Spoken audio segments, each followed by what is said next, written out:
تعلیم کی سہولتیں پہنچائی جا سکتی ہیں، نہ ہی ہسپتالوں کے ذریعہ سے دکھ انسانیت کی خدمت کی جا سکتی ہے۔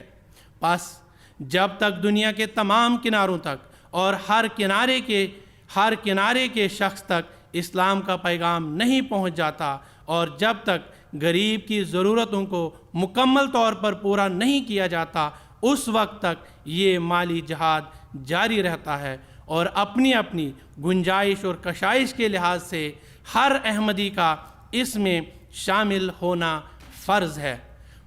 خطبہ جمعہ فرمودہ 31 مارچ 2006۔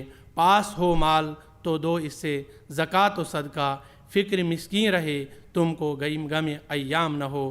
اللہ تعالیٰ فرماتا ہے وَأَنفِقُوا خَيْرًا لِأَنفُسِكُمْ وَمَن يُوقَ شُحَّ نَفْسِهِ فَأُولَٰئِكَ هُمُ الْمُفْلِحُونَ۔ اور اپنے بھلے کے لیے خرچ کرو، اور جو شخص اپنے دل کے لالچ سے محفوظ رکھا گیا وہی فلاح بھی پانے والے ہیں۔